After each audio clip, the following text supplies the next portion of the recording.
Cool. All right. I'm off and running. Cool. I'm gonna make this a little smaller.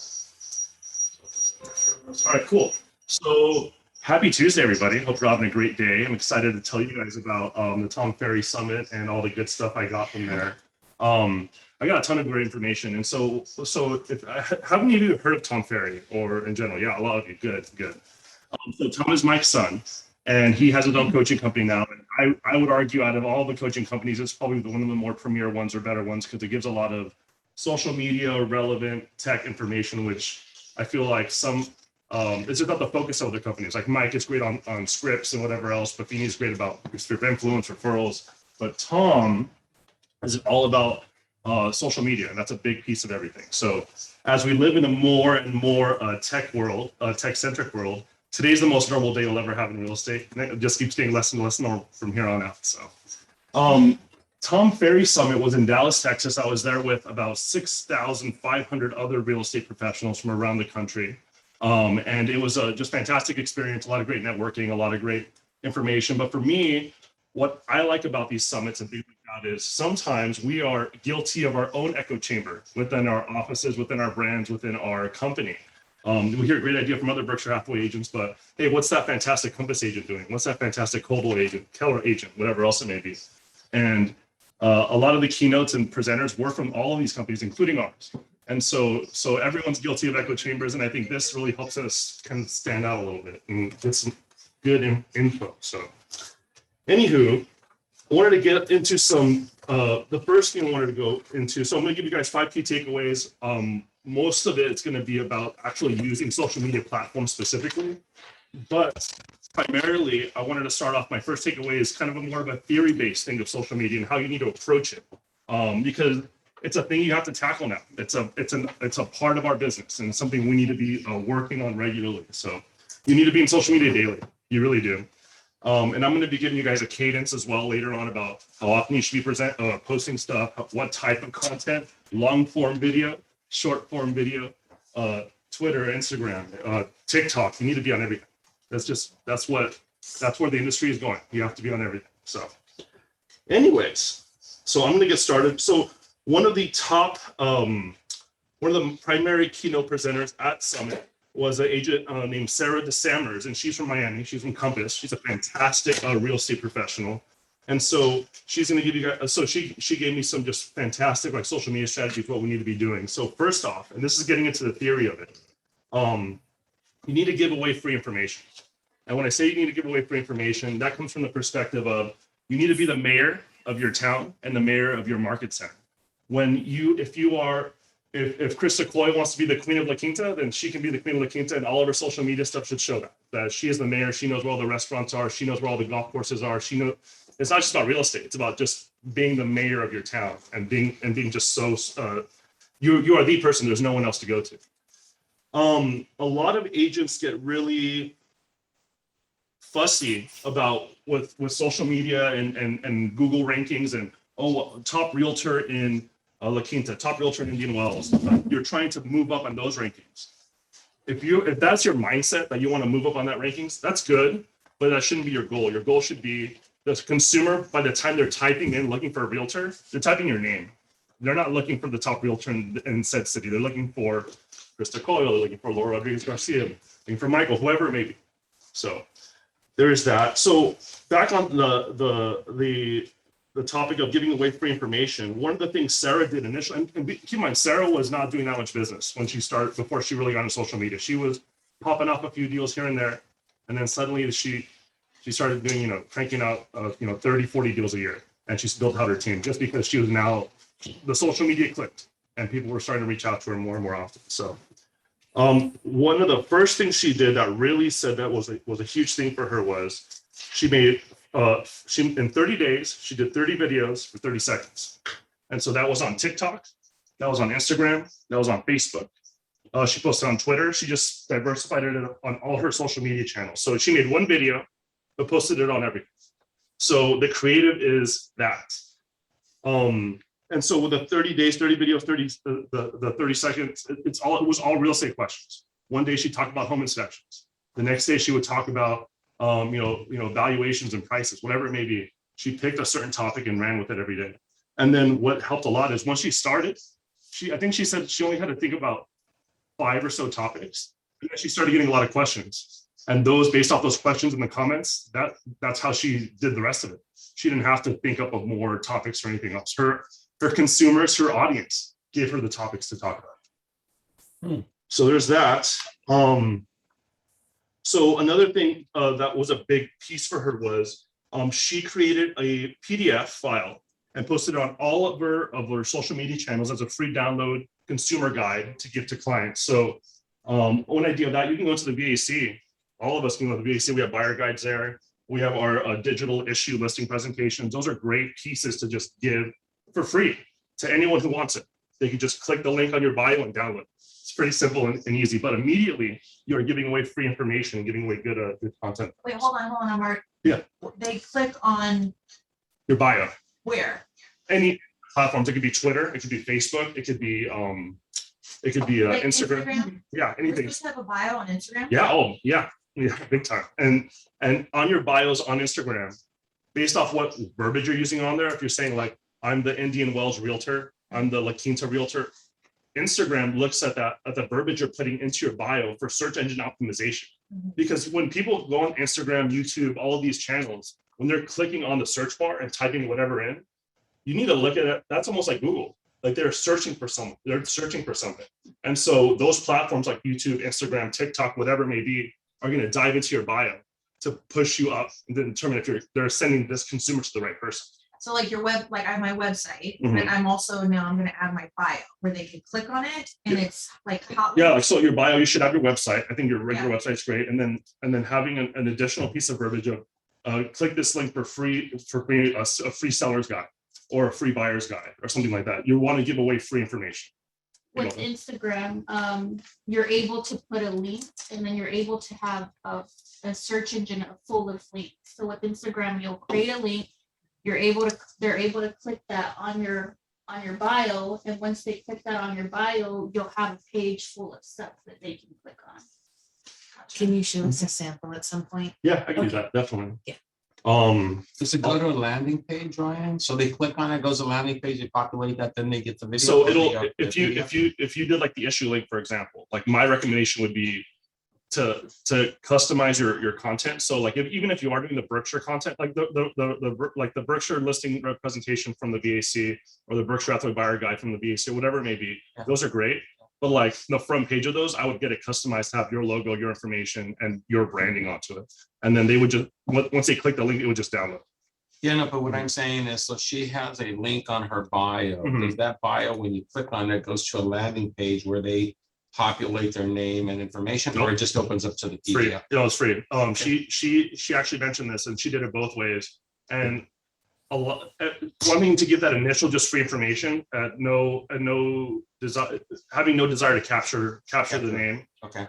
Initially was big for her because she noticed that when she had that initial firewall, she called it a firewall, right, asking for a name, email, whatever else. There just wasn't any. No one was downloading it. No one really did anything. But once she gave it away, then it was hundreds and then thousands of downloads. And the way to look at it is you're getting thousands of people with a listing presentation with your name on it and your brand and your logo. So you're not asking for something in return. Nope, that's the free. difference there. Happy to give it for free. That was a big thing of the give it for free. Don't worry about I need to capture all this information. Okay. So there's that. One of the top pieces of video content she created and was what can I get for $1 million in Miami? And you can easily do that for yourself. What can I get for $1 million in Indian Wells? What can I get for $1 million in whatever city you're in? So, and kind of going off of that, a lot of agents kind of start playing tennis in your own head, or in regards to, well, I don't want to limit myself. I don't want to limit myself as the Palm Desert realtor because that's going to make someone from Indian Wells not want to use me or whatever else. And that was just not based off of what Tom told us, based off his coaching clients. That just isn't the case. They're going to use you. If you're in the general vicinity, they're going to use you.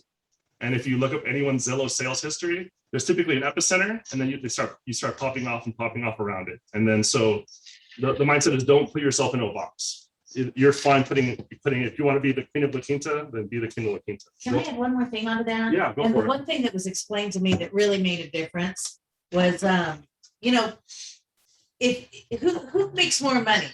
A family physician or a specialist, a surgeon? Surgeon, right? So when you're thinking of your business, don't be afraid. Many agents are afraid to say, well, this is my niche, this is my specialty, because they're afraid it's going to limit them. And in reality, it does not. It just raises pretty much your income level, because you're now the expert in that. Ryan is absolutely right. Other people are still going to come to you and be asking for advice and needing your help.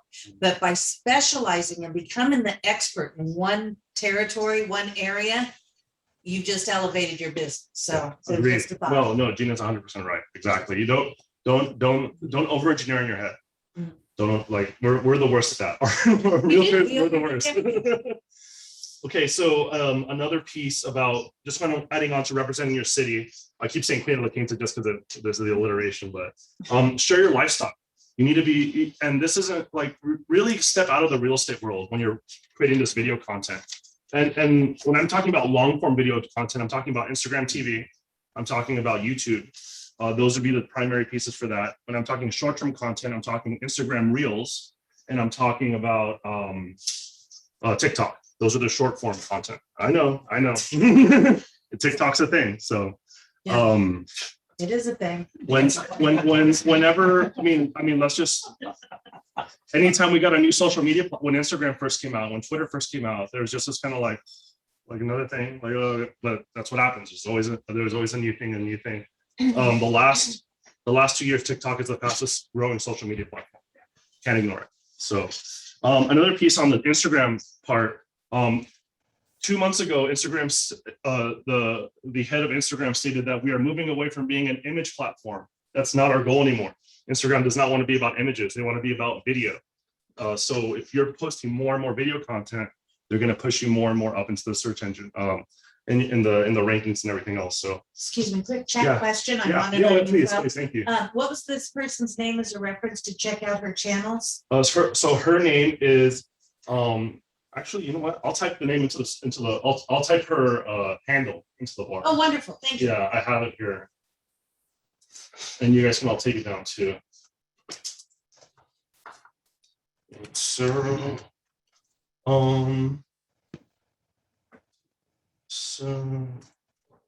so for those of you in here, it's I misspelled her name. Sarah. Sahara. Sarah.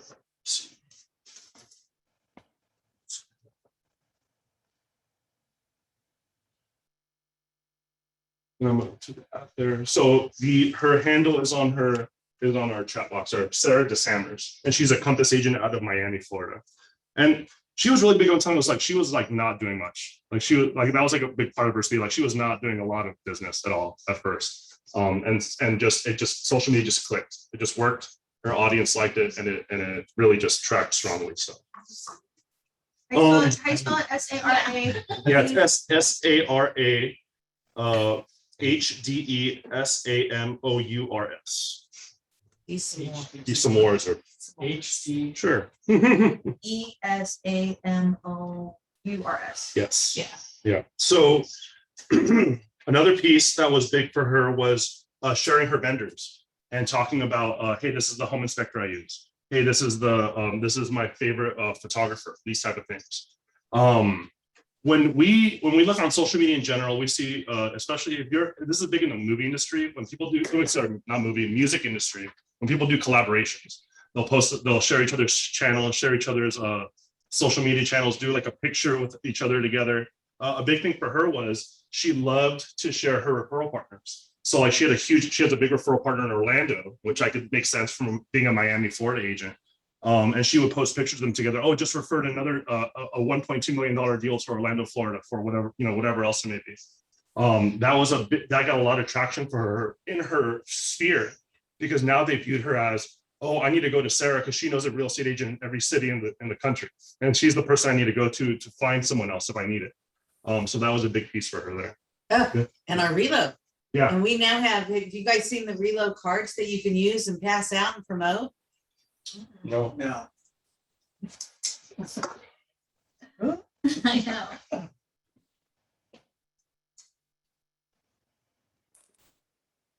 You can get them. Yeah.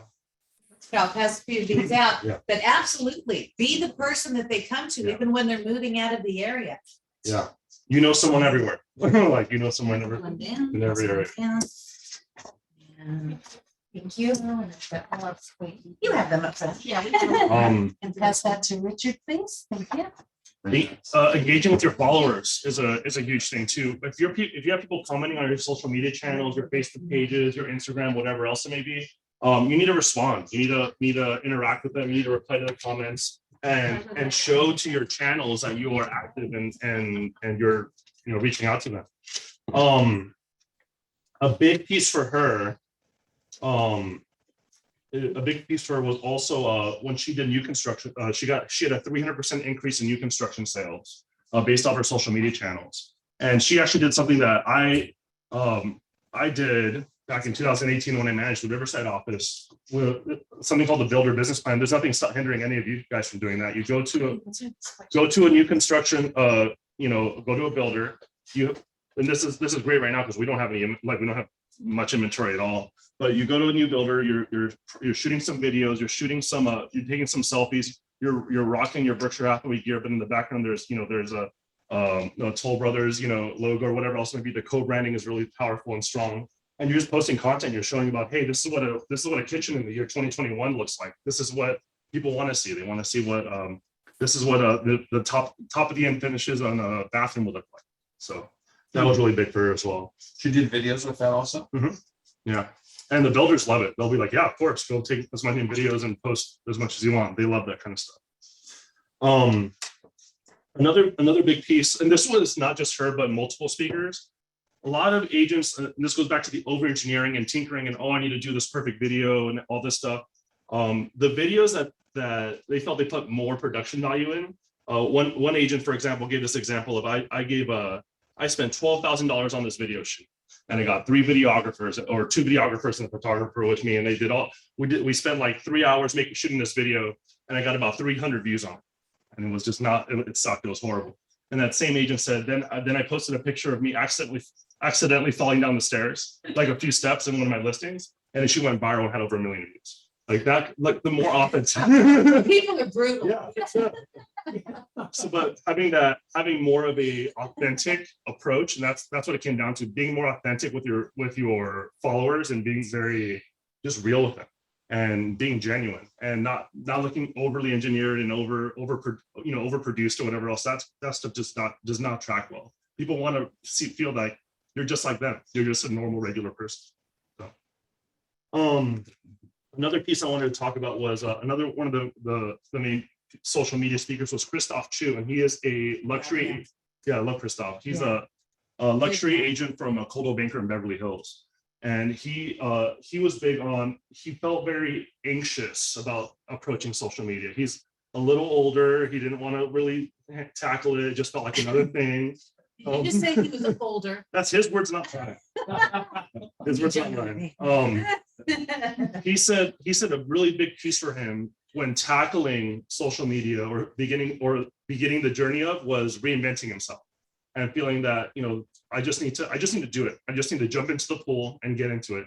And so for him reinventing himself in regards to, we talked about being the mayor of a city, wearing a funny hat when he's going around, people recognizing him, whatever it may be. That was huge for him. That made people recognize him when he'd go to the store and people say, hey, it's Christoph. That's what you want.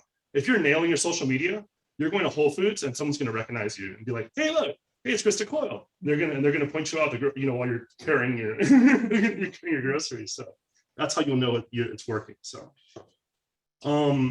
another big piece was when you are handling your social media, you need to look at your business in 2 ways.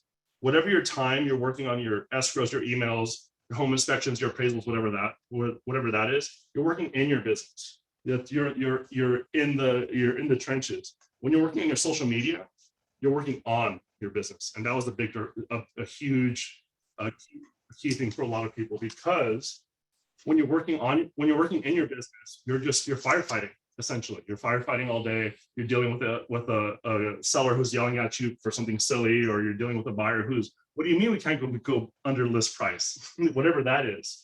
But when you're working on your business, now you're developing. Now you're building social media stuff. You're creating video content, whatever it may be.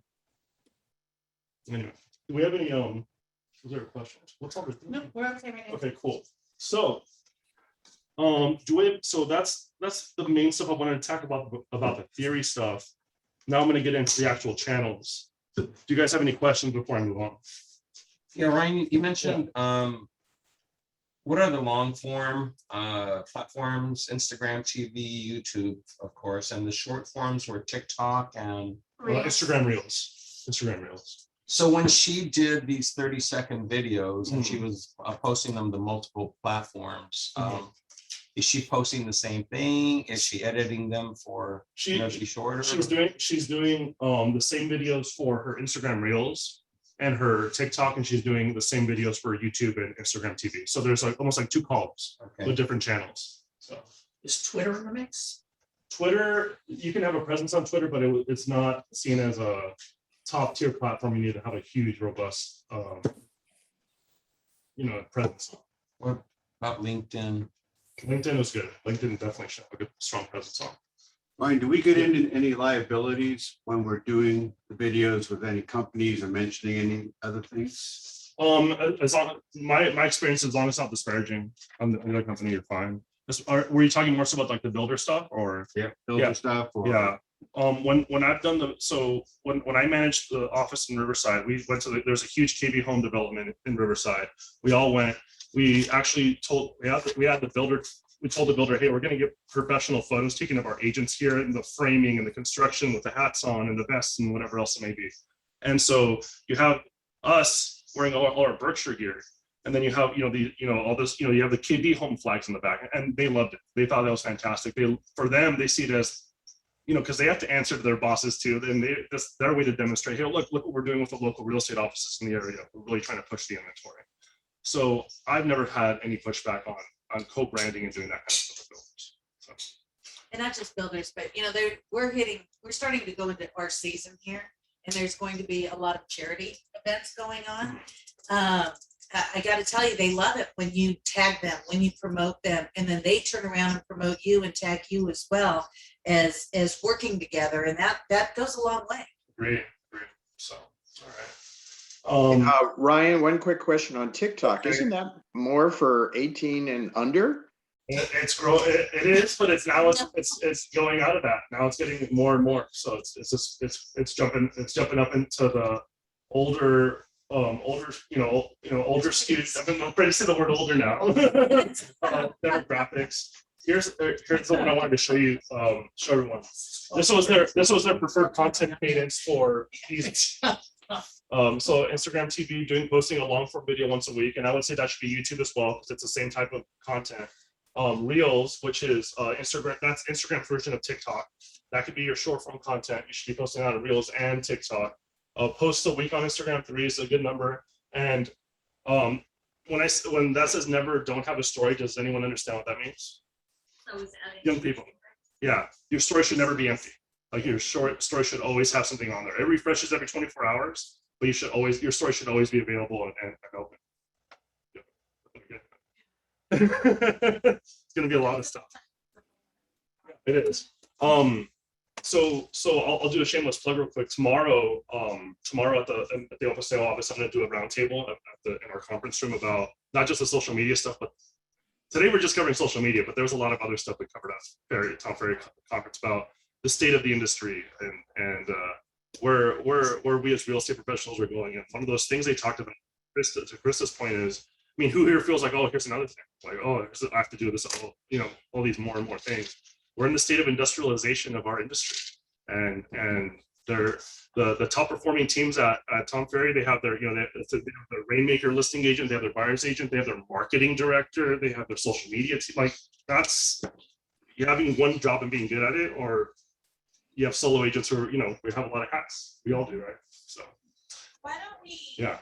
I mean, can we hire? Can we talk to upper management? Like, is there one person that could be working full time and work on all of our agents in the Coachella Valley that could be doing this for us? Well, even if we did, then everyone just has the same message. That's the issue. Everyone has a, like the Garrisons out of our Anaheim Hills. I think have you heard of the Garrisons? Yeah, so they're one of our top teams in the state of California, and they're Tom Ferry clients. They're huge Tom Ferry clients. They have a marketing director on their team like that, and they just handle all their social media marketing. And so even if we did have a social media person on our marketing team handling everyone's channels, Yeah. everything would be the same. And so that I think you need to give your message, your authentic message. Right. We're talking about the story and this, everybody, what you want to do is bring your heart into this, and people are going to connect with you because of who you are as a person, not necessarily what, I've sold this, I've done this, I've done this. People don't connect with that. But when you say I've taken this first-time home buyer and her, 8-year-old son, and we found them there, they've worked she worked so many years to save up, and now has moved into a house, and look what they got. You're tugging at those heartstrings, you're really telling a story. And if we have one person trying to do this for the whole, they don't know those stories, right? So you really want to make it you want to bring your heart into the matter. You want to make it so that people connect with you and like you, because you know what? I always say, all things being equal, people do business with people they like. All things not being equal, people will still do business with people they like. You know what was a big eye-opening thing for me? A lot of these top agents, and of course they have a lot of things on the stove. They have a lot of business. They are quick to fire clients that they don't like. They don't put up with it. They don't like, and I know a lot of us deal with, we have abusive clients at times, whatever else. And I'm not saying, pun on your $10 million seller by any means, but a lot of these top producers, what happens is they reach a point with their lead generation. It's so strong. They're doing so much business that if they have 9 escrows and one of them's being one of their listings as being a jerk, or one of their buyers, they don't have time. They're so busy, they have so much other stuff going on that they just don't even deal with that. And that was a very common thing with a lot of these. I'm talking these top tier producers who are cranking out 100+ deals a year. Like they just don't. If you're doing 100 deals a year, you don't have time for the difficult, crazy people. And if you and the Sarah lady, the one I mentioned from Miami, that was a big thing for her too. She was doing. She found that once she actually started doing a little less on units, but she was able to focus more on her sales price and get her, her dollars up and whatever else. So again, you have to be very tactical when you're, ready to fire clients or dealing with that kind of stuff. Did anybody offer how they grew their followers? I mean, like we're all starting out. I think we all have decent Facebook people, but Instagram and everything, not us. How did that grow? So with their content, their stories. So one thing to keep in mind is all these people started at zero. They started at nothing, and they had to build it up. And the biggest thing was being consistent with your cadence. People need to hear from you on a regular basis. If I go on someone's Instagram page, they haven't posted since March 2020. I'm wondering if they're still a realtor or if they're still in our industry. So being consistent with your cadence of being regular with how often you're posting, whether it's weekly, whether it's monthly, or whatever it is, making sure your people are hearing it. It's probably not enough. No, it's not. It's not. But I say monthly because some people they just want to dip their toe in, or they want it. They need not. I don't expect everyone in this room to do start pumping out 5 TikToks a week. But I'm trying to be realistic with you. At least need to start somewhere. And so the piece is, as long as your audience is hearing from you consistently, I would say something everyone here could do today is on the Instagram front is making sure your story is just on all the time. Instagram story is viewed, I want to say the number they gave, I don't remember off the top of my head, I want to say it was like 175% more of the time than people scrolling down an Instagram feed. The stories on the top, those bubbles, those are viewed much more than people scrolling down. So making sure that is you're having a presence there regularly, I think would be critical right away. So there's no silver bullet answer to your question. It's just being consistent and growing your follower list. So, yeah. Less question, but just another thing to follow up with for the story specifically, especially since it only lasts a day. Try not to overthink it. What are you doing in the moment? What open houses do you have today? What mixers are you going? Who are you speaking to today? What seminars are you attending today? Focus on that. You don't have to have a huge plan. Just what do you want to highlight to your audience about your day today? Where can they find you if they want to get in touch for an open house? What can they learn from you that day? Get informed that day and just kind of play it in. So you don't have to stress like for the long videos or the reels, it's those little blips about your day to keep you relevant in the eyes of your Instagram audience. Thank you for that, because I did not know it only lasts a day. Yeah, it's a little more relevant of what time you're posting this story. So Right? if you're so the top view time on social media in general, so Monday through Friday is 6 p.m. to, I think it's at 9. 6 to 9 is your peak time. But it's almost like like the question you asked, Krista, is almost on like a title rep. Like when I ask a title rep, what's the best day to go farming? It's Right. like, just do it. Right. Like, don't get too overly So specific. say I post at 6. Uh-huh. It's 24 hours from when I post, Correct. not at midnight. It just, Oh, yeah, correct. okay, and then, So if you posted something right now, right, it wouldn't disappear till this time tomorrow. okay, Yeah. and then, and so, okay. So not to Um, sound ignorant, Mhm. but so if they only last a day, then where do they go? They're gone after that. They just Well, they delete off go- the server? You No, can- they go into your archive. You So can, yeah, you could have them on your in archive, but Instagrams, when you post something, a story onto Instagram, it automatically goes into your archive of stories. So say, for example, if you really like that content that you posted that day and you got a good response back, Mhm. you're able to go back and put it back into your story. Correct. So just to keep it relevant. the public view is just over. Like at the end of the 24-hour mark, it's no longer being shared to everyone. Got it. It's in your archive on Instagram, but you can't. It's not like I can't go to.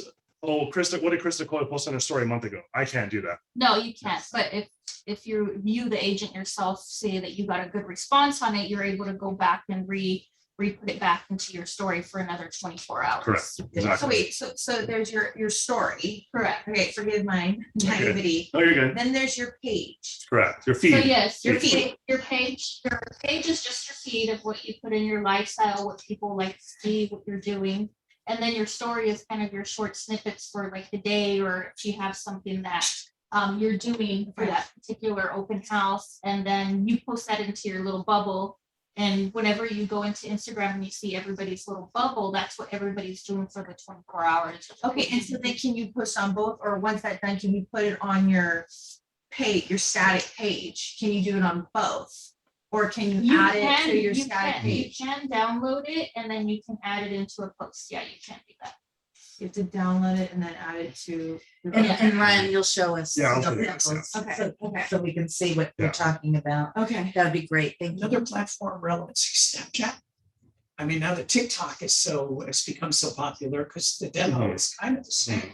Snapchat was discussed, but it's not seen as like Snapchat would fall under that short form video, Right, like it would fall under it. But if you're prioritizing where you're putting your attention to at the moment, I would say Instagram would be the first. Yeah. I'd say TikTok would be 2, and then I'd say short if you want to. It's already too. Snapchat's kind of fallen off. It has a little Kind of bit. fallen off. Yeah. Yeah, well, yeah, but it's relevant. There Yeah. are a lot of Yeah, reasons. sorry, you had a question. Yeah. Yeah, so for the Instagram stories, I could post 5 pictures today, Yes. right now. Or I could kind of do 2 pictures and then another 2 pictures in a couple hours. Yeah. So that way the story kind of keeps rolling rather than Correct. one big story goes up then disappears. Correct. Yeah, I would say, I mean, I think the most important thing would be make sure it's always on. So if you're like, well, I don't want to do 5 pictures today, I mean, I would do 2, and I just make sure, have them spread out far enough where it's just, the little circle will always be full for you with your picture on it. Yeah, that'd be the best way to do it. Over. If you load up 10, Mhm, 2 videos and 8 photos, mhm. then the ones after 24 hours will fall off. But if you have something in the queue, essentially it'll always be Correct. So content. correct. So if you're putting, so for example, if you posted 5 things right now, Okay, this time tomorrow they're gone. okay, But if you post one thing right now, and then in a couple hours you post something else, and then in a couple hours later you post something else, now you're spreading out your content, okay. and it'll be on. And you can schedule it. Is there a right? way to schedule out? You can schedule through like third-party apps. If Instagram itself won't let you, but there's third-party apps you can get and do. I don't know too much about the third-party apps, Yeah. so because Instagram, it's really about being spontaneous. Like with your stories, the mindset to be spontaneous. oh, I'm here right now. Let me just post, let me do a quick little video right now and then post it. Like like a spontaneous mindset is best when you're thinking about stories. If you're going into if you're at lunch, just posting like a quick thing about your food. Like stories killed post about food on your feed. If you remember before stories were around, people used to always post, oh, look at this steak dinner I'm having. Yeah. Those are gone. No one posts on their feed anymore. They post it on their stories. And so that's kind of the same mindset you should have with your stories. Hey, I'm at this showing at this house. Yeah, you're doing a random showing. Maybe this isn't like the nicest house ever, or you're just showing that you want to be out with your buyer clients or whatever it may be. So that maybe not be post worthy. A post should be something like, hey, I just had a closing with my client, just sold, congratulations. That kind of stuff would resonate more on your feed. So, yeah. Can I add something? Yeah. So I've sent in a lot of these things, and everything you're saying totally resonates, Ryan. A really good resource is the IQ trainings that they have in the resource center, and those videos are available. Yeah. And the two things that they say, and every webinar I've ever sat through says that consistency is the most important thing. The content, of course, is important because you want to, engage people, but it's more a matter of getting there on a consistent basis. And in the resource center, there is a calendar that they post every single month, and it gives you an idea.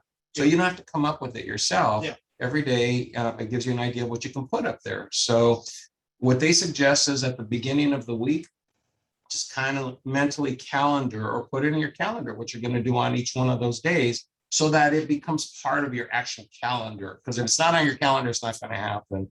And consistency, if you're really serious about doing this kind of stuff, is simply setting time aside to do that on a consistent, whether it's every other day or once a day or once a week, whatever it is, as long as you do that consistently, it's absolutely key. Yeah. Yeah.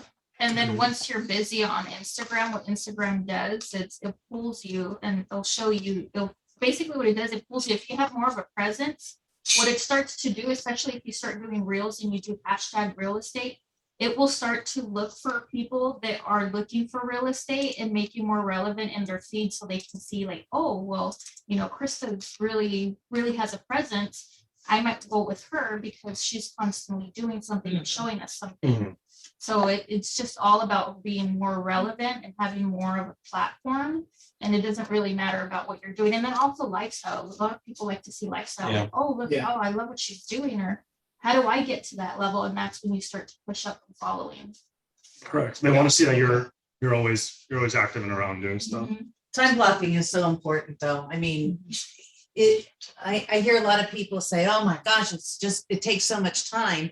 Yes, but until you hire your own social media person, you need to schedule it, just like prospecting, just like previewing properties, just like everything else that you're doing. Schedule out. And I'm not saying a lot of time. You just, like Ryan said, just short little blocks throughout the week where you can say, okay, what story can I tell right now? And you might want to just keep notes as you're doing stuff. So when you get there, now you can pull it out and post it. Here, let me give you. Oh, okay. Oh, no. Yeah, realistically, because we're already The lifestyle. being on In it might as well. 2021, regardless of age, what do you do when you see an ad? You scroll right past it, our eyes tune it out, you completely ignore it. That's why highlighting lifestyle and what you personally are doing is so important. Yeah. Because if your entire social media, Facebook, Instagram, whatever, is constantly ads or even looks like an ad, people will scroll by. Right. They won't care. They want to see you. They want to see what you're doing. They want to see what makes you different than every other agent in the desert or in the US or wherever you're specializing. It has to be about you. Make yourself the protagonist of your story and show that. You have a question? That's all good stuff. What's the third platform you mentioned? It was Instagram, TikTok. For short form video, it'd be Instagram Reels. I have to make that differentiation. Instagram Reels specifically, then TikTok, and then Snapchat was probably the third ranked one out of those three. And the Instagram Reels are what we're just talking about. Yeah. We're talking. Well, story is actually different from Instagram Reels. Oh. Well, Yes, sir. You need a view. Wrong, Krista. You need to view Instagram itself as a 3-pronged platform. You have stories, which is your day-to-day, like you're just posting like, oh, I'm having lunch or whatever else. you have your regular feed. So these are the two things we're most familiar with: the story, and then you have the feed, which is when you're scrolling up and down and you're seeing what, oh, the just sold, congrats, or whatever. You know, that's when you're scrolling up and down. Now there's a third part of TikTok, which is, third part of Instagram, which is the Reels, and that's pretty much their answer to TikTok. It's the exact same thing as TikTok. It's just short videos, viral music, little dances, whatever it may. So, does that make sense? On my dance. And then there's IGTV. And that's long form video. So that's a different. Like if you're doing a walkthrough or you're showing your new property, that would be, you're doing it live. Yeah. So we're just grooming ourselves to be more narcissistic every single day. Yeah. Collectively. And this is what I'm doing, right? Well, it's coming up, but I'd say it's also about coming off authentic. Like you need to oh, Chris is just like the rest of us. She has, she goes to dinner at this place, or look, she's eating a McDonald's sandwich at 7 in the morning. Like the rest, she's normal. She's like us. And so I think what happens is your viewpoint with real, like I think feeds, your Instagram feed is very similar to your Facebook feeds of hey everyone, look at me, this is what I'm doing, this is my just sold, this is my this is what the market update is, or whatever it may be. And then but stories is where you can easier, in a better way, come off as more authentic. Oh, like she got a flat tire like the rest of us. Like she's normal. She's like that kind of stuff would really resonate. Okay. That's part of the human element involved. If everything looks reels. Yeah, I'm gonna. You're gonna do that? If everything looks so perfectly staged, like a Muzi said, it's not authentic. Show yourself tripping down the stairs, share the real estate team, show your humanity in it, and that separates you as an individual. So it's less, everything has to be so picture perfect, so Instagram perfect. Show the truth, show your humor, show little frustration. Some of the business-oriented funny TikToks is sharing the hilarious horror stories of some customers, not naming, don't put anyone on blast, but kind of that you would not believe what happened today, or making a little skit out of it. It's where, and that can also help connect with other real estate agents, because they'll see this, they'll laugh, they'll like, they'll follow. And then when you're looking for a referral, it's something you can follow back with. And it's social media, it's the community. It helps keep you in contact with clients, past or potential, other real estate agents to collab with, and it's just keep it human. Yeah. Can I hire you? Can I ask you a question? If you post on your Facebook business page and you're supposedly connected to Instagram, isn't that supposed to automatically go over Instagram? I don't see that happening on mine anyway. If you have your Facebook business page connected to your Instagram page, if their accounts are linked, and you can choose, you have to choose on each post though if you want to or don't want to share from your Instagram or Facebook business page to your Instagram. They're linked. They're the same company. Facebook and Instagram are the same exact company. Right. So you can cross post that way. So if you need like to workshop it together, I'm happy to do it with you, Jay. Okay, thank you. Yeah, you got it. So I want everyone to pull out their phones and get Instagram open. I'm going to just give you guys the layout of if you do want to access these things, where they are. So everyone's feed should look somewhat like this. You're going to have different content, but it's the same exact platform. You have your stories up on the top, and then you have your feed on, your traditional feed here on the bottom. So the first thing you need to be doing is if you look on this bottom toolbar right here, you see a little thing that looks almost like a director's little like play button, like that type thing. Yeah. If you click that, now you're in Reels. Now you're in Instagram's version of TikTok. This middle one. This middle one down here. Yeah. So for my folks that's here, see, look, wow, cat videos. This is how you access Reels. So I love how everyone. You just lost everything. Yeah, the play button. It looks like a little director's thing with a little play button. Yeah, that's Reels. So once you click that, now you've left your traditional Instagram feed of what you're used to, and now you're in the new world of Instagram Reels. So how many of you, this is your first time in Instagram Reels? Let's be real, let's be honest. Like watch it, I'm just intimidated to do anything with it. Yeah, no, I get it. I get it. I don't know what I'm doing. So one of the number one things Right, you're. Right? Your It's point. intimidating. It's It like, is. look at it this way, we're already spending time on it, like, spend time doing your own content. We're already scrolling through, looking Yeah. at it, spend time doing your own content. Yeah. So So- realistically, we all have the Right. time to do it. So for my Android users out there, if you haven't, how many of you have Android phones? Yes, just one, just two of us, just me and Michael. Okay, so if you have an Android phone, Michael and I, we need to be creating our video content solely on using our camera, like our regular traditional camera, and then posting onto Instagram Reels. If you have an iPhone, you should need to be using, you can start recording straight from the Instagram app. The reason there's a difference is there's a million different Android phones, and so Instagram has to use like a blanket code, which can degrade video quality. But for iPhones, it's all iPhones are the same. So Instagram can just use one type of code for video content there. So again, I'm just going to repeat myself. If you have an Android phone, record your videos on your traditional phone app, and then post it.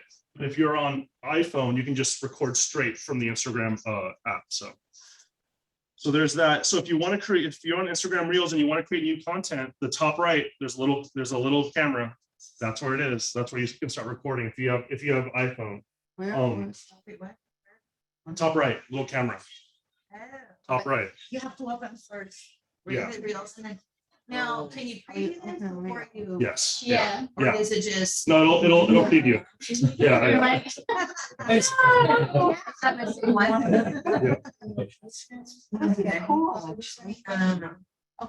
So, another big thing that was discussed was when you are posting content, it's okay. When you're posting content and posting music, in order to find songs or whatever else, this is this top left part, little music bar, little music bars for my folks up there. It's right up here. That's where you can access different songs and different music to post on your content. The number one thing is desired is if it should be content that a song you like or something you can utilize in your video. If not, then the suggestion is to look at trending songs, what's popular out there in general with the masses, and use that content. Use those songs, because if you're just pretty much piggybacking off the wave of whatever the most popular trends are. So if the popular trend at the moment is, I don't know, gosh, I'm just like thinking, like if there's a like something viral with pets or cats or something, and you have a pet or cat, you do something with the cat. Like literally one of the best videos we saw at Summit was someone had their dog giving a market update, and then right, like Animals. People love animals. So or someone had their like 5-year-old like, in Des Moines, Iowa, the market is it, but it's adorable, it's cute, and he had a little bow tie. So anyway, so the big thing about Instagram, so I already mentioned that Instagram is becoming a video platform. Like I already mentioned that their Instagram user competitors is TikTok and YouTube. That's how they view the company views it as. So they are moving towards becoming a video platform. They're not about pictures anymore. They're about video, because people watch video much more than just looking at photos. So you need to take Instagram seriously. The trends are the wave, ride the wave. I already mentioned that. Keep your personal brand in mind. Don't be fake. Like if you're just copying a trend just to copy it, you're going to come off as inauthentic. You need to, if you want to ride the wave of the trend, but you still need to convey yourself as, well, I'm still Gina Tegman, and this is what, like, yeah, this is my exactly. You still need to be yourself. When people comment and engage with you on Instagram, and this goes for any platform, please respond, please reply. Instagram is going to see that you're actively engaging with your followers, your family, your friends, your sphere, the people who are talking to you. So that's a big piece there. I'm going to give you guys some do nots. Do not do these things. Do not post a video without text. Instagram does not like that. Instagram will not, because when you post text onto your Instagram post, your video, Instagram actually reads the text that's on your post, and they're going to use that for the search engine optimization when they're ranking your post. Guess what? Everyone on your feed, your stories, you're fighting against that. That's how Instagram sees it. Like literally, there's a battle of realtors on my Instagram feed, and Instagram's looking at who I'm looking at more. Am I looking at Laura Rodriguez Garcia more? Am I looking at Kristen Coyle more? Am I looking at Gina Teglin more? Am I looking at Michael Bernal more? Like that, it's really a thing. Instagram is gauging who I pay more attention to. And whoever I pay more attention to, they're going to bump that to the top of the feed, because all these social media platforms, the gist is they want to keep you on there as long as possible so they can sell more ad dollars. That's the name of the game. Piggybacking off of that, scope out the competition. Look Yeah. on Real Estate Talk, look on all the big real estate presences on Instagram. See what they're doing. What do you like that Correct. they're doing? What do you kind of want to incorporate? What do you want to change? And it helps you build up your own platform, Mhm. your own presence, while staying true to yourself and also knowing what the big names are doing. Agreed. So also, we mentioned mixing up your content. George brought up a great point about the IQ calendar. I love the IQ calendar. It's great for mental block. I think it's a good way, because sometimes we're just like, well, what do I do? Like maybe you thought of content for a few days and now you're kind of like, it's Thursday, I'm over it. Like I have a weekend full of showings coming up, I'm tired, like whatever, and you just have mental block. You go onto the IQ system. It's on the National Resource Center. You can download the monthly calendar and just say, all right, what did they do today? Today's market update day. All right, I'll do a market update in my city. Or what's the content that I'll post about a restaurant I like. Whatever it is. Yeah, they tell you stuff like it's National Hamburger Day. Or, Yeah, you know, yeah. I mean, just funny stuff. Yeah. Does anybody not know where the IQ calendar is? I don't know. Okay, and when you go, you're in the VAC, you click on the National Resource Center. That'll take you to the resource site, and then there's a button there for IQ. Cool. And then that'll take you to the whole the IQ system is phenomenal. If you've not logged in, check it out. You've got so much content there, so much, just input from realtors, workshops, trainings. You can sign up for the various upcoming events. I mean, it's phenomenal, and it's literally designed to make you a person of influence when it comes to real estate, and that's the whole purpose for that. So definitely log in and check it out. So here's an example of where you can aggregate your content to. So if you have Instagram content, you can put it. These are all different other platforms you can post it on. Pinterest, Facebook, TikTok, Snapchat, Twitter. There's a lady who said she closed 20 deals just off Pinterest. There's no other realtors on Pinterest. Oh, yeah. You're in echo chamber. There's no one else there. Like that's another thing you guys. It's almost like farming. Like, are you gonna set up a farm where someone already owns the neighborhood? Like, probably not. So again, you need to gauge the space in all these social media channels of where can I make some inroads. But also, like if you like Pinterest and you like to post about design stuff, you like to post about this is the hot pink colors for doors in quarter 3 of 2021. If you like that kind of stuff and it excites you, then get into that space because you're going to be more motivated to post on it. What's GMV? I'm going to talk about that. Okay. I'm going to talk about that because we suck at GMV. Apparently, you don't know what it is. Yeah, we suck at GMV, and it's like probably arguably it's the most important thing we should be posting on. Yeah. So anyway, I'll get to that. Ooh. It's like the radio tease before commercials. Anyway, so number 2 thing was Instagram and short form content. Number 3. My takeaways is long form content. And we already discussed it a good amount just because from the segues in our conversations, but you need to have a strong presence on YouTube. YouTube is who here knows who owns YouTube? Google owns YouTube. So when you're posting video content on YouTube, they're going to rank you up on the search engine optimization stuff on the page. So again, posting stuff about your city, what's going on. Did you hear this thing happened at the city council meeting? And have like a 5-minute conversation about it, to talk about, hey, this is actually like a big deal, and we need to be worried about these short-term rental restrictions, or getting really into the weeds about that kind of stuff. I think it's really powerful.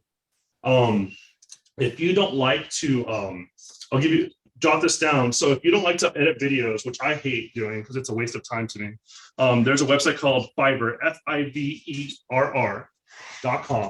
And you can literally pay some guy in Malaysia or the Philippines $5 to edit your video and put text over it and whatever else it may be, $5 to $10, and they do a good job at it. So Fiverr, it's FIVERR.com. Wait a minute, I gotta write that down. FIVERR.com. By the way, like go on Fiverr I go on Fiverr for a million real estate things. I get them to like edit my regular photography to Twilight for like $10. Like it's awesome. I love Fiverr. They do a good job at it. Just throwing this out there, if you get a good following on YouTube, that will be a passive income for you. So there's a monetary motivation there. With YouTube, the thing to keep in mind is you're creating a library.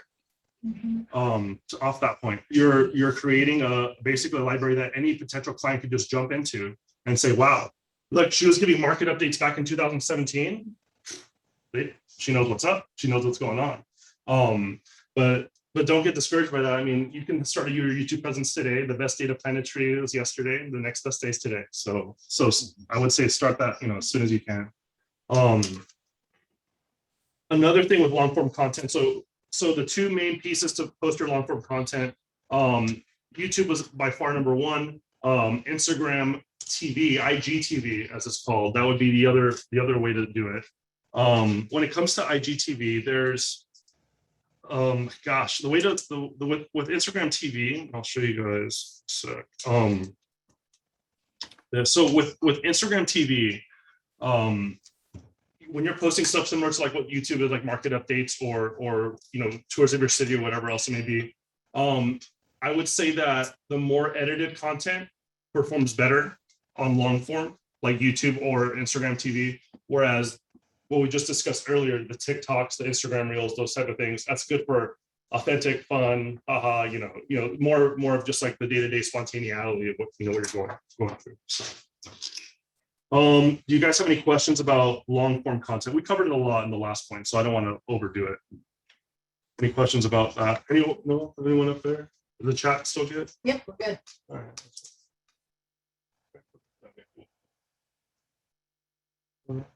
All right. So the next thing I wanted to discuss was I'll talk about GMB now. So anyone here know what GMB is? No. Okay. No. We all know. We actually all know what it is, but we don't do anything about it. It's your Google My Business page. It's your Google My Business page, and so we all suck at Google My Business, including myself.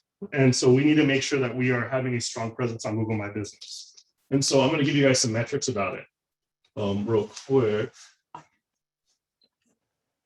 Let's see.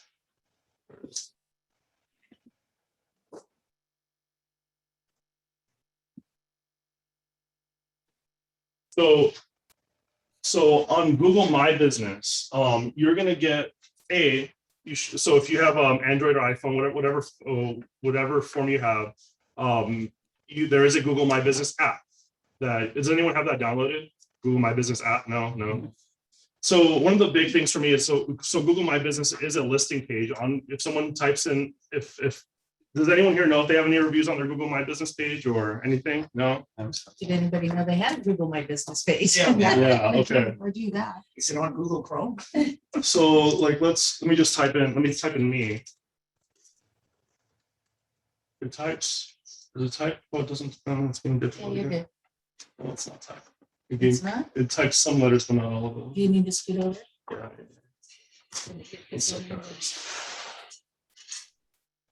There we go. See here. That is weird. There's probably something with the wireless. There's gotta be. Yeah. That we installed a new camera yesterday and it's wildly affecting the keyboard. There I am. It's me. So this is my Google My Business page. By the way, everyone's Google, when someone looks up your name or your city or whatever it may be, everyone should look like this. It's Berkshire Hathaway stuff. You have 5-star ratings, those type, like it needs to look good. You need to make sure Yelp page looks good, whatever it may be. So anyway, one of the biggest things about your Google My Business page you should all be doing is you can add a logo for free, you can add content for free. No one approaches it like a social media channel, but we all need to be approaching it like a social media channel. You need to be posting on it, posting photos, posting updates, posting services you offer. And I know the approach with a lot of this kind of stuff is like, oh, great, another thing, like on top of Facebook and on top of Instagram, on top of all, yeah, that's right. And I think being on Google is very important and critical. So I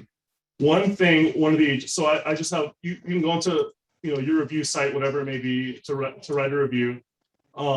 A lot of, Gina. On Gina's page, I'm going to say Brian sucks. And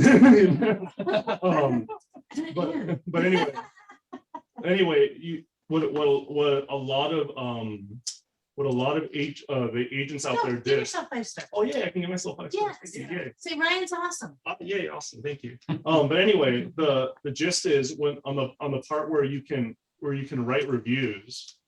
Not going back. Yeah, here. you can send that to your clients. So when you write a review, there's like a write a review option up here. You can say send to your clients. The thing I would add to that is the top agents had the URL for their Google to give Google reviews, and they put like they literally bought like a domain like reviewkrista.com and sent that to their clients like, you know, oh here, Good idea. yeah. So just review me and give me a review, and it was you just saw it was 5 stars. It was pretty quick. So just making sure you're ranking up on what people are seeing.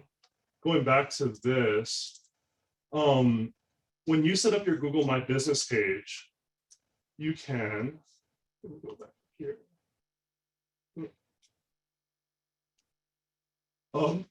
A big thing to look under your once you finally set it up, it will tell you how people found you.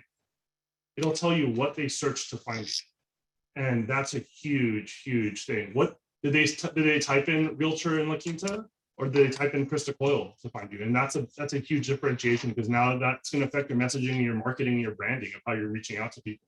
The goal is for them to just when a consumer wants to use you, that they're just typing your name. That's the goal. But I get that you're gonna have to rank up and put put a lot of content out there to reach that point. How did you get to that, Ryan? From my Google page or my Google My Business?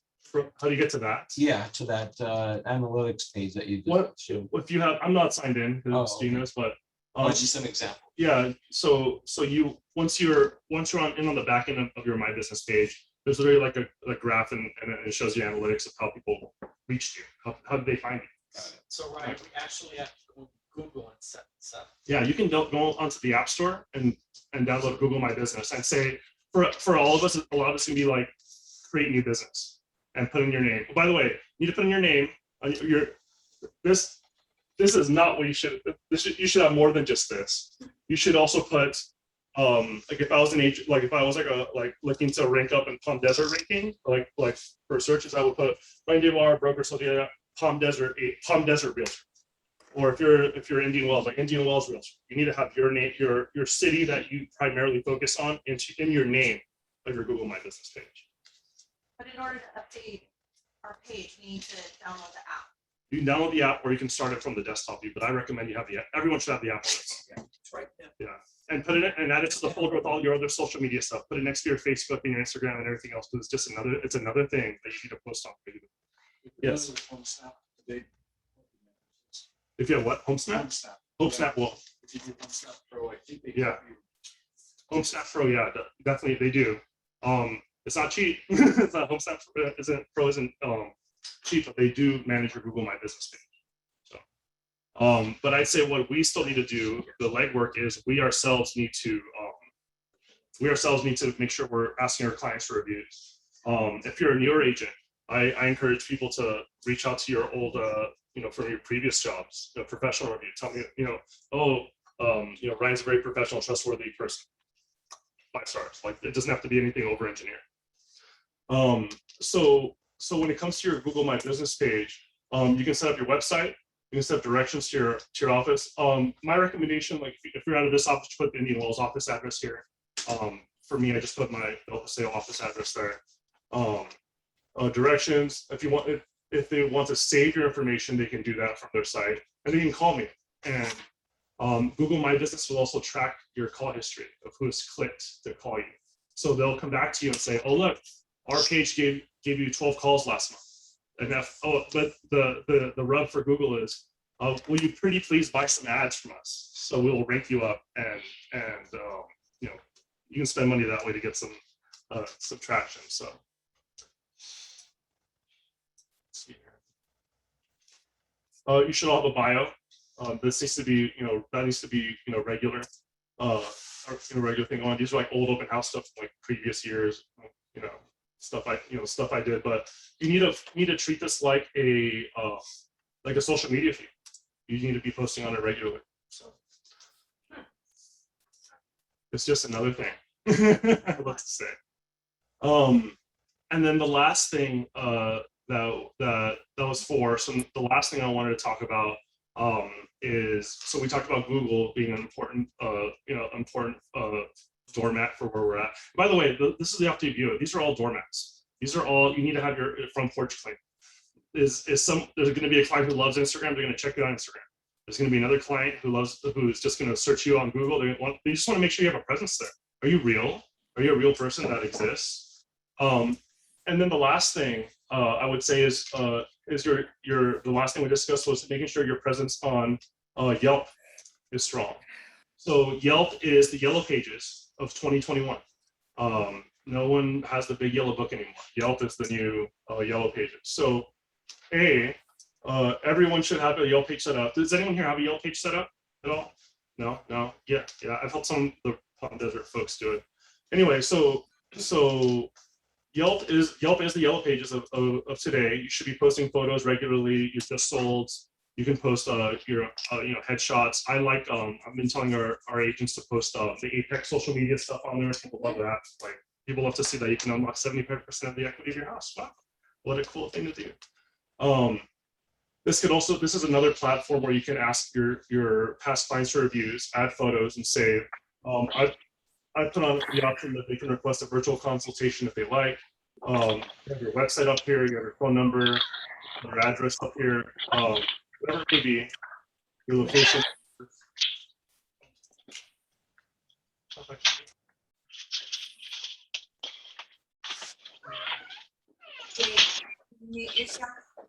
Jay, could you mute yourself, please? There we go. Never mind. So again, this is what it looks like. Now, keep in mind, if you sign up for a Yelp page today, like let's say you go, all right, my goal for today is to set up my Yelp page. They're going to blow up your phone for ads. They're going to want you to spend some money on ads. That's just what they do. That's how they make money. Back when I was just a full-time agent, I wasn't in management. I paid for Yelp ads, and I did get leads out of it. It was real and work. And is there a fee to set up a Yelp page? No, Yelp page is free, but they're gonna just the FYI. And They're then gonna. are expensive or not so much or a little bit? I spent about $300 a month on it, and that's to if you notice my competition's on here, like my other agents and stuff. You can pay Yelp to remove your competition off your Yelp page. You can pay them to verify your license. You can have a verified license badge. Because let's look and see what other folks are here. Let's see current location. Yeah, actually, it's going to give me the status.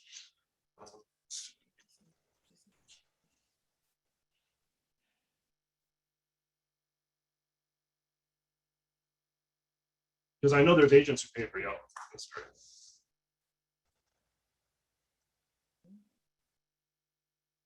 Let's see what pops up.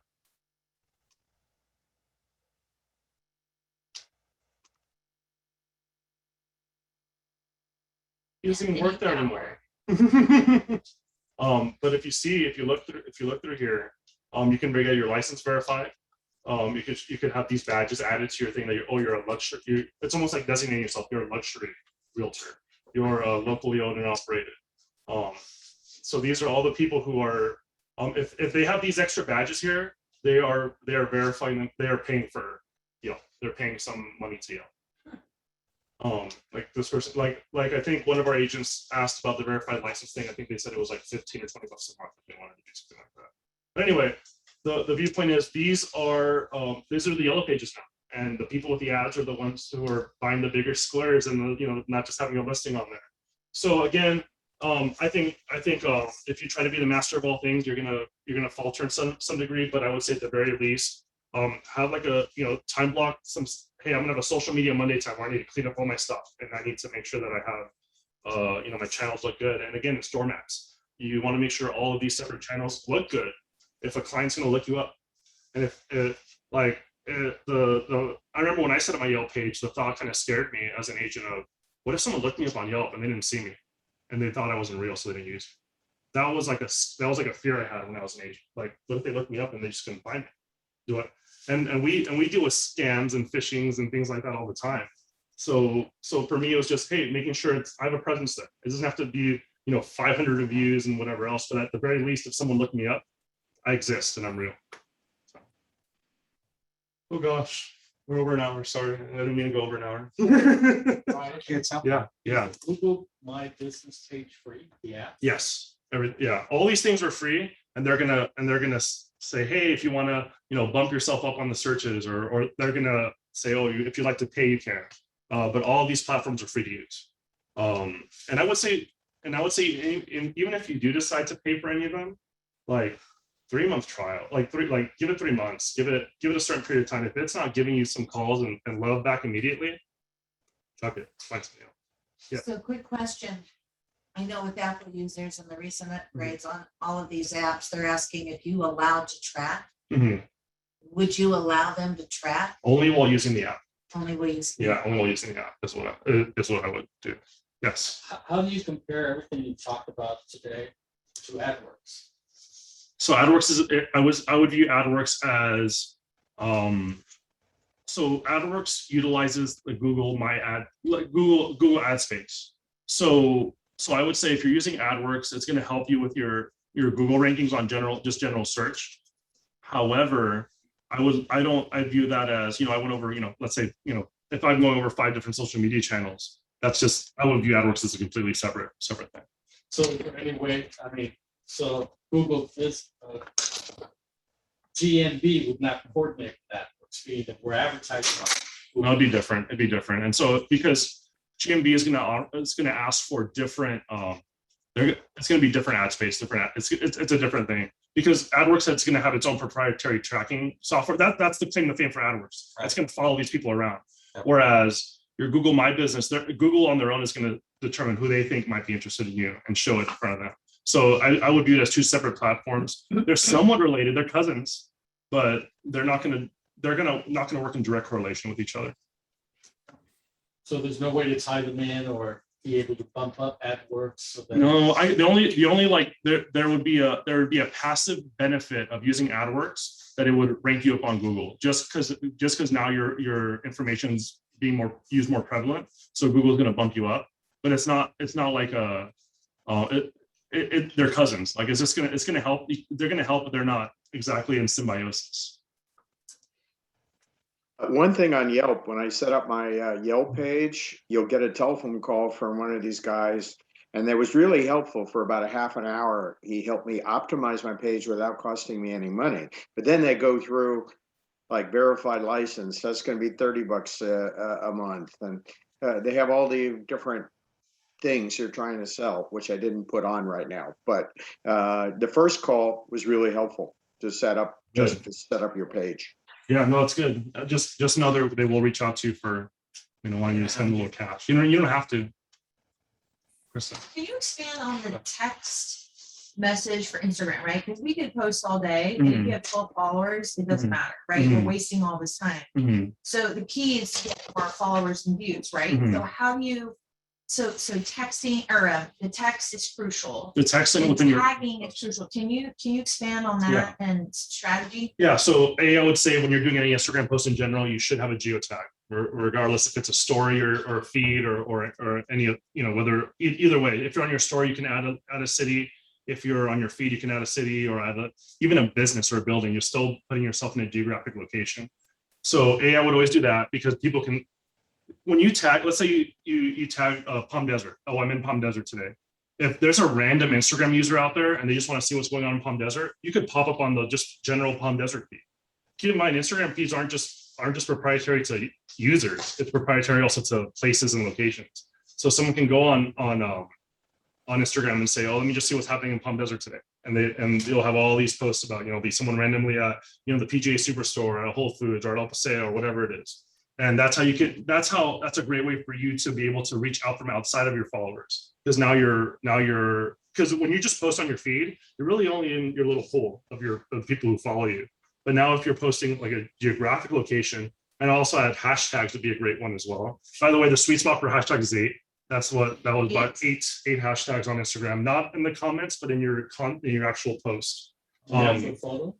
So Hashtag on the actual. Hashtag on your actual Instagram post, the feed Oh, post, okay. and not in the comments, into the actual post.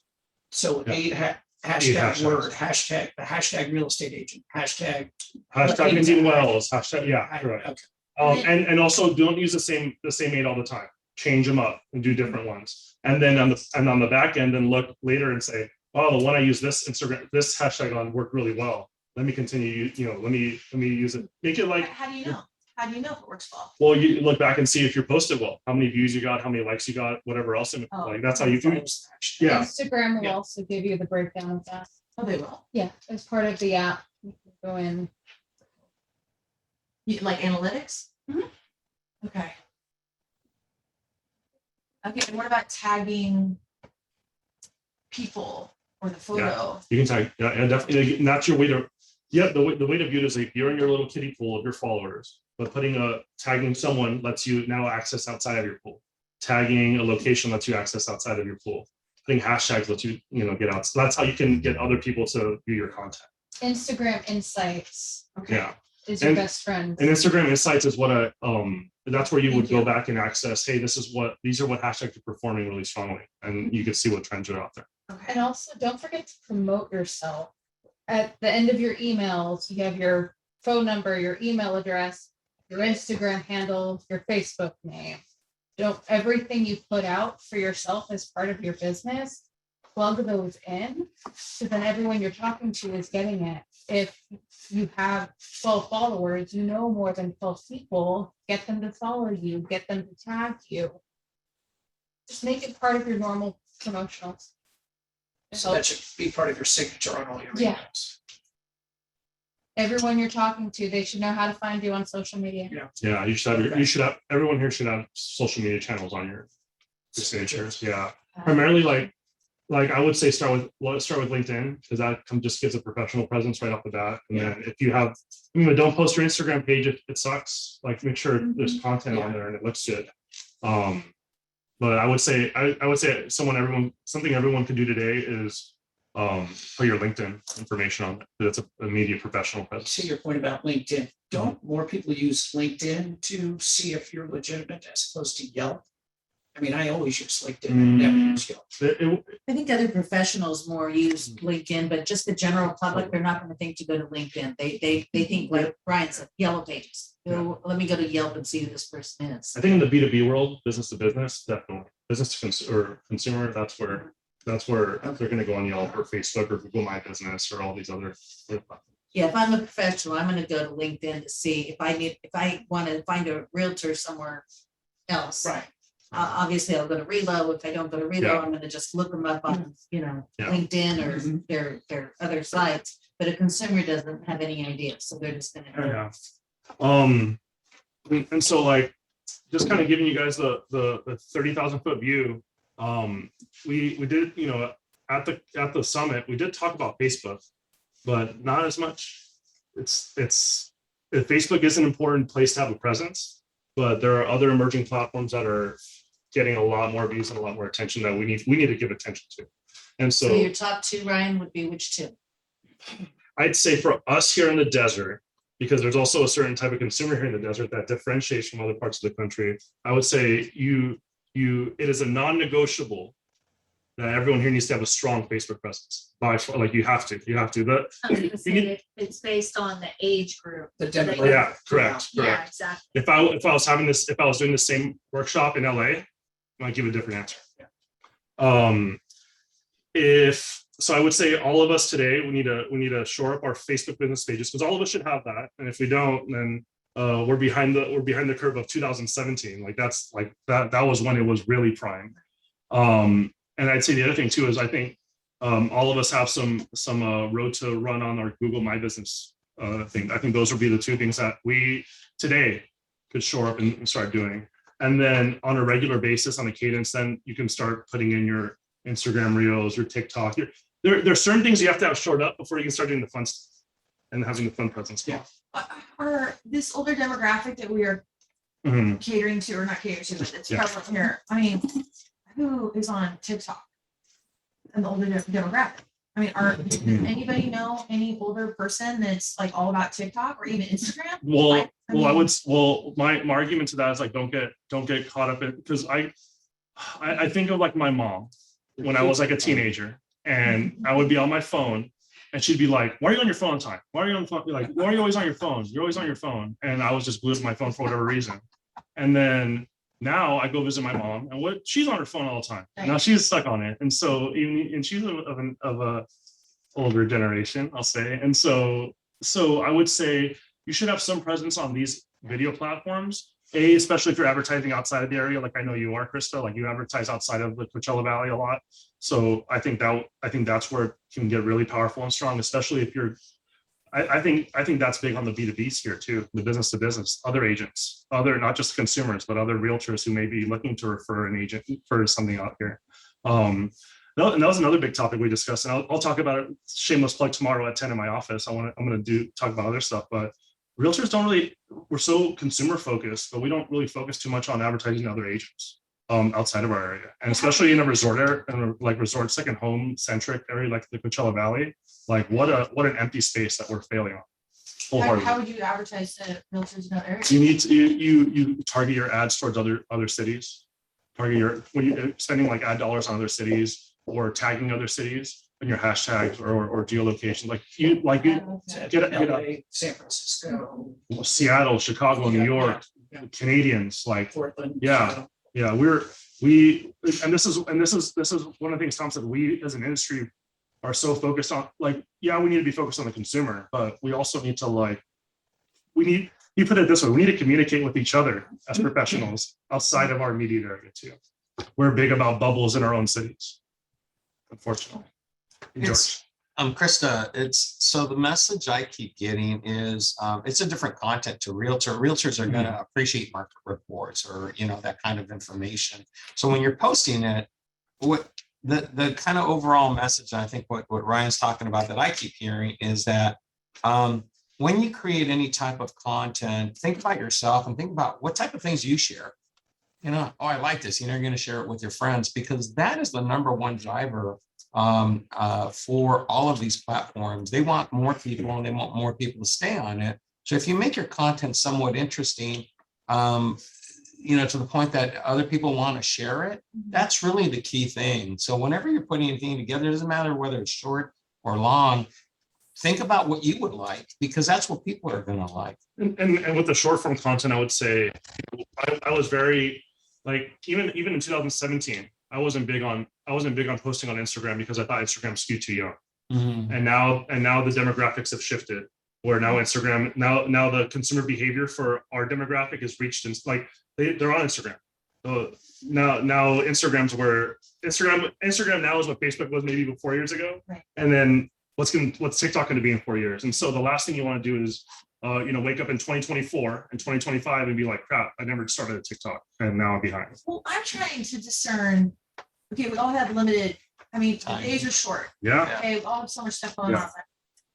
How much time am I going to devote? Am I really going to get a client from Instagram? Yeah, I've gotten clients from Instagram, Krista. Yeah. Yes, I've never heard anyone getting a client. You can have a presence on there. And how to see, I think I'll challenge you here, Krista, that's a fixed mindset. No, and so, well, like Staples Center, how does Staples Center determine how many customers they get from putting their name on a building? How does Chase in San Francisco determine how much they get from putting their name on the Warriors building? It's brand presence. It's a lifestyle magazine. It's creating your brand and your presence. That's really what it is. Right. Okay. There was a 3-day webinar called Dippity, Krista, and on this, I was watching these realtors from across the country, and you forget that these guys are realtors because they're like so good at this, and they invest so much time and energy on it that the net effect of it is that their business grew so much, but they just have become experts, whether it's at one platform or multiple platforms. They just understand and they measure, they're usually looking at the analytics and,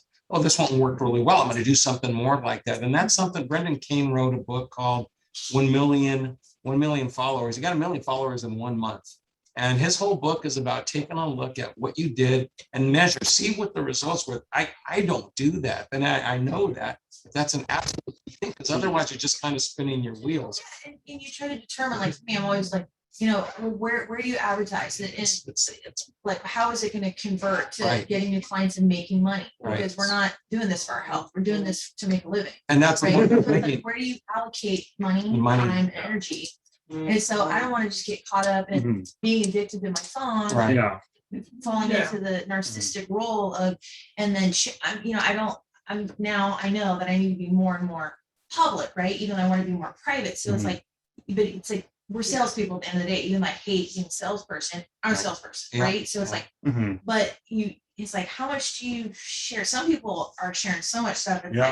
like, whoa, I mean, Where's it going? it's like, I do get sick of seeing the same people. I'm like, okay, enough with your kids, Mhm. you know? Yeah. You know, I'm trying to figure out like how does this convert to sale or more clients and more customers? And so that's always, I guess that's $1 million question we're Yeah, all trying to figure out. Yeah, well, it's about, I think it comes down to brand presence, that you're around and you're the person to go to. And the fear is that someone will look you up and not find you and not see that you exist. And then the other piece too is, I think realtors that we get sick of, to your point, because don't get me started, but but it's just sold. It's look at me, I'm number one. It's all this like this hand padding, but then that's where you have to supplement your other channels, like the stories for like I love the example like I gave about the flat tire. Like, oh, my life sucks too. You know, like it happened. Like things happen, or being authentic about. I mentioned before you came in. I mentioned a video that this agent put so much production value in dollars to and failed. And then here's this authentic person that put like, oh, I fell off a couple stairs at my listing, and it was funny, and it went viral. Ryan, there's a realtor and a designer, David Rios. Yeah, David. It's interesting because he shows the houses that he's about to buy, he buys, and then what he thinks he's going to do, and then he goes shopping, and he says he spends like $1,000 at whatever store. He says, "I'm about to stage my place," and he stages it.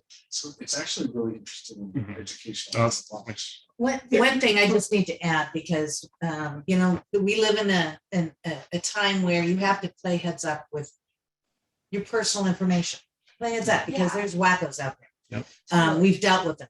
So please be cognizant of what you're posting.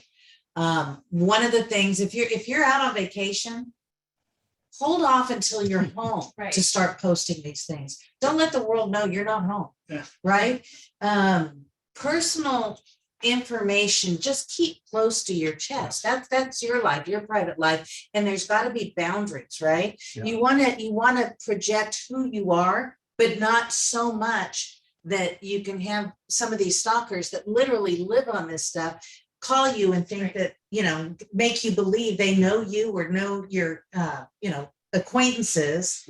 You have to really be careful, because no, you're 100% right. Yeah. You know, you have to be safe about it. And, I mean, how hard is it to see someone who's not in town and then go on the DRE and look at their address? I know that you can go into their house. Yeah, Because they're not and there. then thank you for saying that. If you don't know what your address is showing on the DRE, please go to dre.ca.gov.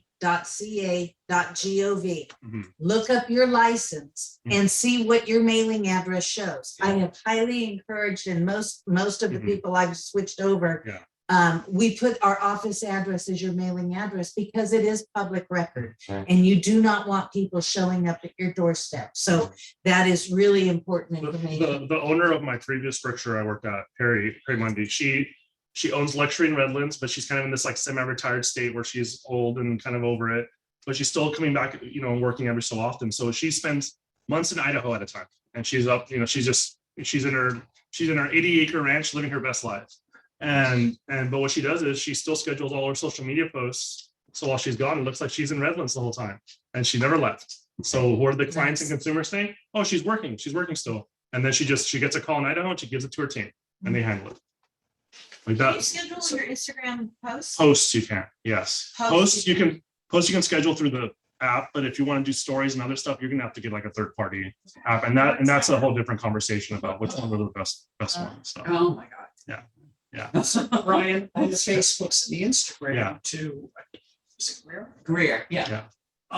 What does happen is they start to funnel it down to, you're looking at the same 5 to 10% of your people, right? Your followers. How do you break out of that? So that's how you would use hashtags and geolocation to go outside of your follower list.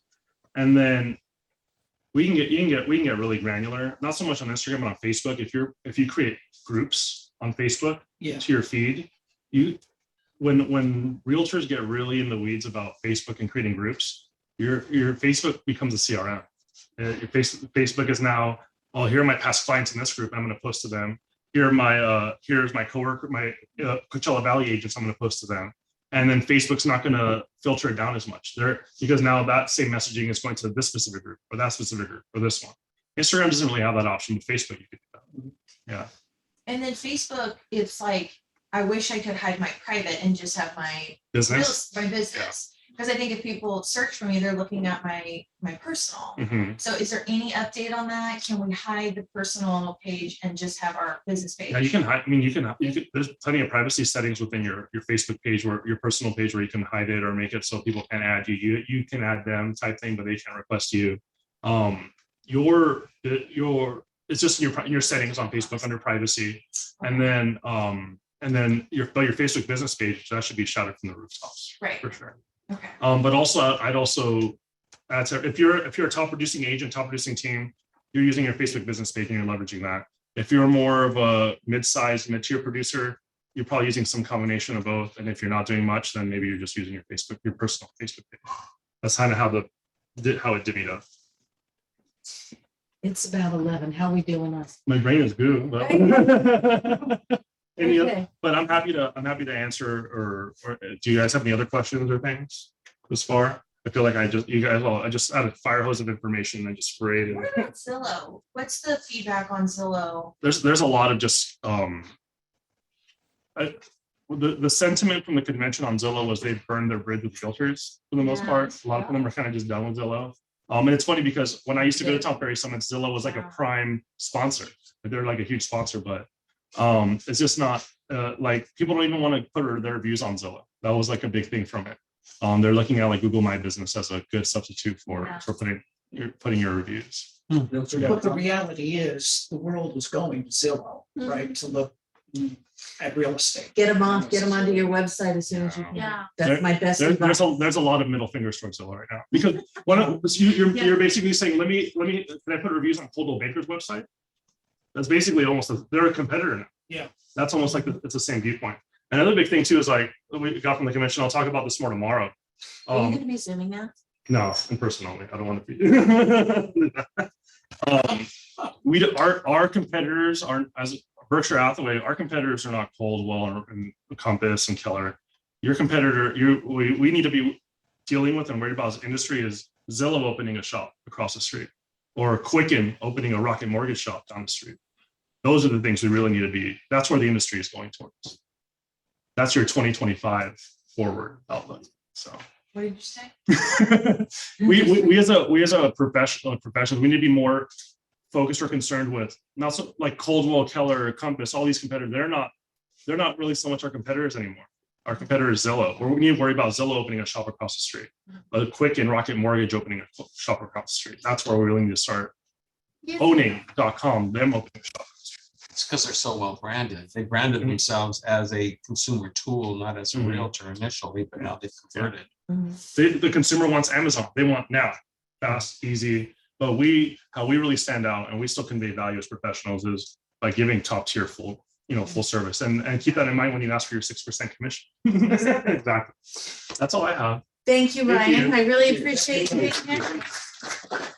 I'm pretty sure I speak for us all when I say I think everybody here has taken away at least one thing. Yeah. Right? Yeah, and don't go home and try to implement all this at once. Pick one thing and just start. How do you eat an elephant? There you go. Hey, TJ, I can help you out with that, okay? When you need some help with that. So. Thank you. You're welcome. Thank you, Ryan. Oh. Okay, so let me stop So recording we'll meet here. tomorrow and we invite. Yeah, you're all. Anyone wants to come and invite it. I'm just doing I'm not even gonna have a presentation. It's just gonna be a conference room. We're just gonna chat about. I'm gonna talk about the convention, but less about like today was social media. It's gonna be more about